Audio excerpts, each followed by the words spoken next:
Hello friends, welcome to Kannan info Tamil. நம்ம இன்னைக்கு என்ன டாபிக் பார்க்க போறோம் அப்படின்னா, அமெரிக்காவில் நடத்தப்பட்ட செப்டம்பர் 11 தாக்குதல்களுக்கு மூளையா செயல்பட்ட அல் கொய்தா இயக்கத்தின் தற்போதைய தலைவரான ஐமன் அல் ஜவாகிரி அவர்களை அசாசினேட் செஞ்சிட்டதா CIA சொல்லியிருக்காங்க. இந்த ஜவாகிரி உலகின் பல்வேறு பகுதிகளில் அமெரிக்காவுக்கு எதிராக நடத்தப்பட்ட தாக்குதல்கள்ல மூளையா செயல்பட்டிருக்காரு. இதன் காரணமா தான் அமெரிக்கா இவரை அசாசினேட் செஞ்சிருக்காங்க. CIA ஐமன் அல் ஜவாகிரி அவர்களை ஒரு ட்ரோன் தாக்குதல் மூலமா அசாசினேட் செஞ்சதா சொல்லியிருக்காங்க. ஆனா ஜவாகிரி காபூல்ல தங்கி இருந்த வீட்டை பார்க்கும் பொழுது ஒரு ட்ரோன் தாக்குதல் நடத்தப்பட்ட கட்டிடம் போன்று இல்ல, எந்த ஒரு சேதமும் அந்த கட்டிடத்துக்கு ஏற்படல. இதுல இருந்து அமெரிக்கா ஒரு ரகசிய ஆயுதத்தை பயன்படுத்தி தான் ஜவாகிரி அவர்களை அசாசினேட் செஞ்சிருக்காங்க அப்படிங்கிற விஷயம் தெரிய வருது. இந்த வீடியோல அமெரிக்கா எந்த ரகசிய ஆயுதத்தை பயன்படுத்தி ஐமன் அல் ஜவாகிரி அவர்களை அசாசினேட் செஞ்சிருக்காங்க, எப்படி கட்டிடத்துக்கு சேதம் இல்லாமல் ஜவாகிரியை அமெரிக்கா அசாசினேட் செஞ்சாங்க அப்படிங்கிறது குறித்து நம்ம டீடைலா இந்த வீடியோல பார்க்கலாம். நம்ம சேனலை நிறைய நண்பர்கள் சப்ஸ்கிரைப் செய்யாம பார்த்துட்டு இருக்கீங்க. தயவு செஞ்சு சப்ஸ்கிரைப் பண்ணிக்கங்க.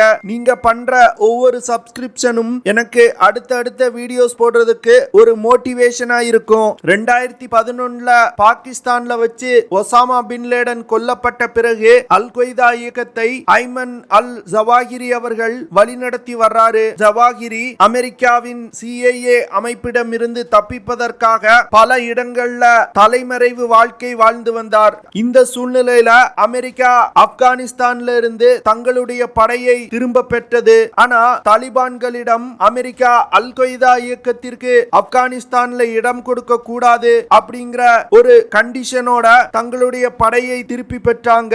அமெரிக்க படை வெளியேறியதும் ஆப்கானிஸ்தான்ல அல் கொய்தா இயக்கத்தின் வளர்ச்சி அதிவேகமா இருந்தது. அது மட்டும் இல்லாம ஐமன் அல் ஜவாகிரி ஆப்கானிஸ்தான்ல இருப்பதா அமெரிக்காவின் CIA அமைப்பு கண்டுபிடிச்சாங்க.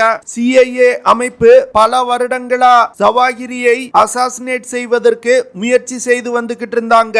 இந்த சூழ்நிலையில ஆப்கானிஸ்தான் தலைநகர் காபூல்ல ஒரு வீட்ல ஐமன் அல் ஜவாகிரி தங்கி இருப்பதாகவும் அவர் கோவிட் தொற்று காரணமா அந்த வீட்ல தங்கி சிகிச்சை எடுத்துக் கொண்டிருப்பதாகவும் CIA அமைப்பு கண்டுபிடிச்சாங்க.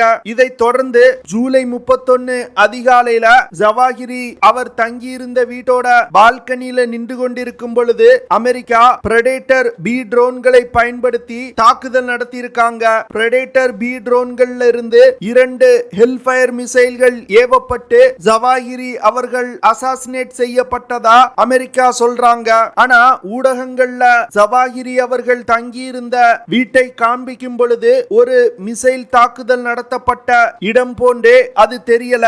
அது மட்டும் இல்லாம தொலைக்காட்சியில் தோன்றிய அமெரிக்க அதிபர் ஜோ பைடன் அல் கொய்தா இயக்கத்தின் தலைவரான ஜவாகிரி ட்ரோன் தாக்குதல் மூலமா கொல்லப்பட்டதா அறிவிச்சாரு. அது மட்டும் இல்லாம இந்த தாக்குதல்ல எந்த ஒரு சிவிலியன் கேஷுவல்டிஸும் நடைபெறல அப்படின்னு சொல்லியிருக்காரு. இதுல இருந்து அமெரிக்கா R9X அப்படிங்கிற ஹெல்ஃபயர் மிசைல்களை பயன்படுத்தி இருக்கலாம் அப்படின்னு சொல்லப்படுது. இந்த R9X ஹெல்ஃபயர் மிசைல் ஒரு சாதாரண மிசைல் போன்று கிடையாது. இந்த மிசைல் ஒரு கைனடிக் வார்ஹெட், அதாவது இந்த மிசைல்ல எந்த ஒரு வெடிபொருளும் இருக்காது. அதற்கு பதில் 6 பிளேட்ஸ் இந்த மிசைல்ல இருக்கும். இந்த மிசைல் டார்கெட்ஸை தாக்கும் பொழுது மிசைல்ல இருக்கக்கூடிய பிளேட்ஸ் வெளியே வந்து டார்கெட்ஸை துண்டு துண்டாக வெட்டும். இந்த மிசைல அமெரிக்கா பிரத்யேகமா தீவிரவாத இயக்கங்களின் தலைவர்களை அசாசினேட் செய்வதற்காகவே உருவாக்கி இருக்காங்க.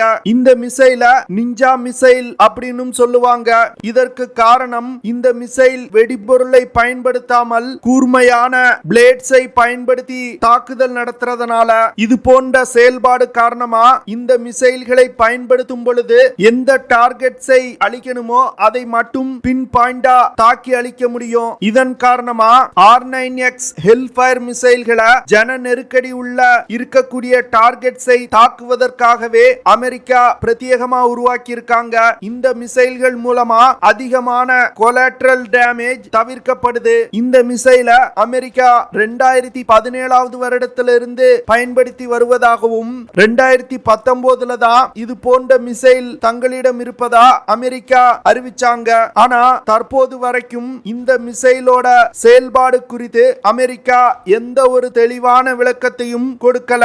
அமெரிக்கா இந்த மிசைல்களை பயன்படுத்தி இதற்கு முன்பே பல தாக்குதல்களை நடத்தியிருக்காங்க. குறிப்பா சொல்லணும் அப்படின்னா சமீபத்துல ஈரான் நாட்டின் ராணுவ ஜெனரலான சுலைமானி அவர்களை இந்த மிசைலை பயன்படுத்தி தான் அமெரிக்கா அசாசினேட் செஞ்சாங்க. 2017 சிரியால வச்சு அல் கொய்தா இயக்கத்தின் தலைவரான அபு அல் கயார் அல் மசார இதே மிசைலை பயன்படுத்தி தான் அசாசினேட் செஞ்சாங்க. அமெரிக்கா இதுவரைக்கும் இந்த மிசைல 6 முறை பயன்படுத்தி இருக்கதா அறிவிச்சிருக்காங்க.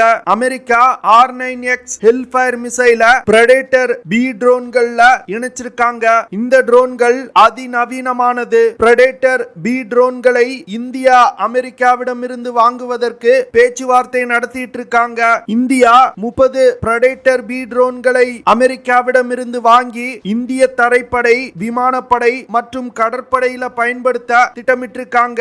பிரெடேட்டர் B ட்ரோன் 2007 வருடத்திலிருந்து அமெரிக்க விமானப்படையில பயன்பாட்டில் இருந்து வருது. இந்த ட்ரோன்களை பயன்படுத்தி உளவு தகவல் சேகரிப்பது, சர்வேலன்ஸ் செய்வது மற்றும் எதிரிகளின் இலக்குகளை தாக்குவது போன்ற பல ஆபரேஷன்களை கேரி அவுட் செய்ய முடியும். பிரெடேட்டர் B ட்ரோன் 36 ஃபீட் நீளமும் 65 ஃபீட் விங் ஸ்பேனும் கொண்டது. இந்த ட்ரோன்னால அதிகபட்சமா 4760 கிலோகிராம் எடையை சுமந்து கொண்டு பறக்க முடியும். பிரெடேட்டர் B ட்ரோன்ல 1700 கிலோகிராம் எடை கொண்ட மிசைல்ஸ், பாம்ஸ் போன்றவற்றை எடுத்து சென்று தாக்குதல் நடத்த முடியும். இந்த ட்ரோனை இயக்குறதுக்கு ஒரு Honeywell TPE 33110 turboprop engine பயன்படுத்தப்பட்டிருக்கு. இந்த ட்ரோன்னால அதிகபட்சமா 482 கிலோமீட்டர்ஸ் பெர் ஹார் வேகத்துல பயணிக்க முடியும். பிரெடேட்டர் B ட்ரோன்னால அதிகபட்சமா 50,000 அடி உயரத்துல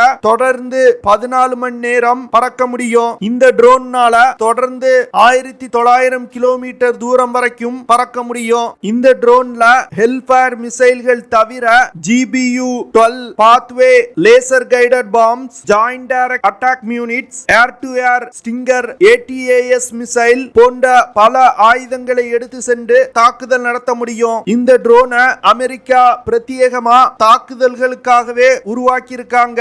இந்த ட்ரோன்ல தான் R9X hellfire மிசைலும் இணைக்கப்பட்டிருக்கு. இந்த R9X hellfire மிசைல் 5 மீட்டர் நீளமும் 45 கிலோகிராம் எடையும் கொண்டது. இந்த மிசைல்னால 8 இருந்து 11 கிலோமீட்டர் தூரத்துல உள்ள இலக்குகளை தாக்க முடியும் அப்படின்னு சொல்றாங்க. R9X hellfire மிசைல்னால மாக் 1.3 அப்படிங்கிற வேகத்துல பறந்து சென்று இலக்கை தாக்க முடியும் அப்படின்னு சொல்றாங்க. அதாவது ஒலியின் வேகத்தை விட 1.3 மடங்கு வேகமா டிராவல் செஞ்சு இலக்கை தாக்க முடியும் அப்படின்னு சொல்றாங்க. இந்த மிசைல இலக்கை நோக்கி வழி நடத்துறதுக்கு செமி ஆக்டிவ் லேசர் ஹோமிங் மற்றும் மில்லிமீட்டர் வேவ் ரடார் சீக்கர்களும் பயன்படுத்தப்படுது. இந்த மிசைல முன்னாள் அமெரிக்க ஜனாதிபதி ஒபாமா அவர்களின் அறிவுறுத்தலின் பேர்ல தான் R9X hellfire மிசைல்கள் உருவாக்கப்பட்டிருக்கு. அதாவது Afghanistan, Pakistan, Iraq, Syria, Somalia, Yemen போன்ற யுத்தங்கள்ல அமெரிக்க விமானப்படை நடத்திய தாக்குதல்கள்ல அதிகமான பொதுமக்கள் இறந்து போயிருக்காங்க.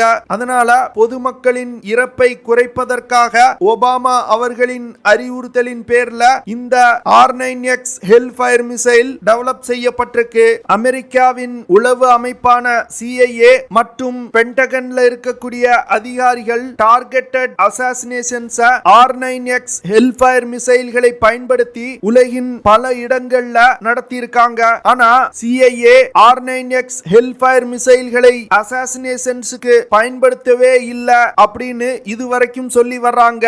இந்தியாவும் அமெரிக்காவிடம் இருந்து இந்த பிரெடேட்டர் B ட்ரோன்களை வாங்கணும் அப்படிங்கிறது என்னோட அபிப்பிராயம். ஏன்னா பாகிஸ்தான்ல இந்தியாவுக்கு எதிராக செயல்படக்கூடிய நிறைய தீவிரவாத தலைவர்கள் இருக்காங்க.